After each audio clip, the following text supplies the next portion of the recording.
የአፍሪካ ቀንድ የስትራቴጂክ ፍላጎቶች መገኛ፣ የዓለም ሀያላን ወታደራዊ ጡንቻ ማሳያና የዓለም አቀፍ የንግድ መስመር የደም ስር ከሆነ ሰነባብቷል። በዚህ እጅግ ተለዋጭና አንዳንዴም አስጊ በሆነ ቀጠና ውስጥ እንደ ኢትዮጵያ ያለ ግዙፍ ሀገር የባህር በር አልባ ሆኖ መቆየቱ የታሪክ ስህተት ብቻ ሳይሆን የቀጠናዊ ተሳታፊነት ሚዛንን ያሳጣ የህልውና አደጋ ጭምር ነው። ዛሬ ላይ የኢትዮጵያ የባህር በር ጥያቄ ከኢኮኖሚ ጥያቄነት አልፎ የብሔራዊ ደህንነት ዋስትናና የሉዓላዊነት ማረጋገጫ ሆኖ ተገኝቷል። የባህር በር አልቦነት፣ የወደብ አልቦነት፣ የሎጂስቲክስ ውስንነት የኢትዮጵያ ብልጽግና ላይ ከፍተኛ ማነቆ ሆኖ የሚቀጥል ችግር ነው። በእኛም ዘመን ከእኛም በኋላ ባለው ዘመን ነው። ለምንድን ነው የሆርሙዝ ስትሪፕን ማስከፈት የዓለም አጀንዳ የሆነው?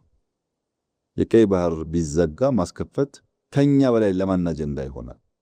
ተግዳሮቱ ከንግድም ያለፈ የህልውና ጉዳይ መሆኑን የተረዳው የመደመር መንግስት አሁን ላይ የባህር መተንፈሻ የማግኘትን ጉዳይ በልዩ ቁርጠኝነት እየገፋበት ይገኛል።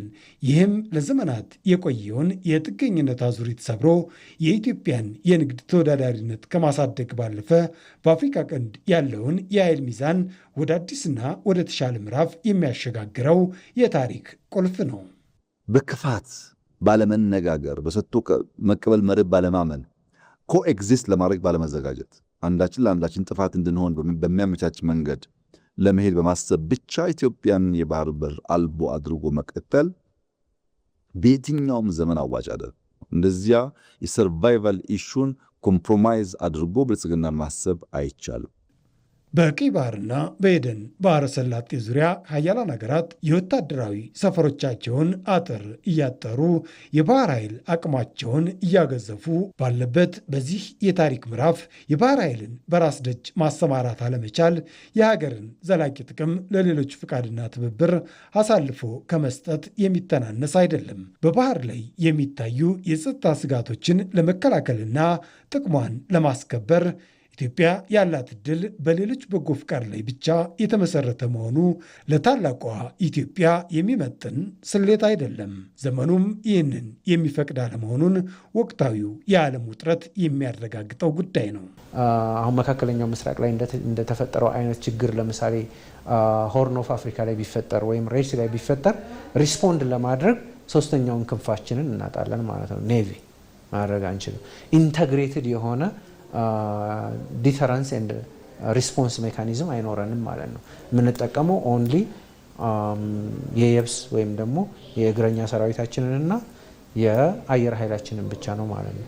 የኔቪ ኃይል አይኖረንም ማለት ነው። ስለዚህ ይሄንን ክንፍ አጣህ ማለት ደግሞ ስትራቴጂክ ቨልነራቢሊቲ ተጋላጭነት እየበለጠ እየሰፋ ነው የሚሄደው ማለት ነው። ወደ ውሃው የቀረበ ከውሃው ጋር የተያያዘ ቦታ ያስፈልገናል። ያንን ለማድረግ አሁን አልታደልንም። አሁን ባለበት ሁኔታ ያንን ማሳካት አለበት።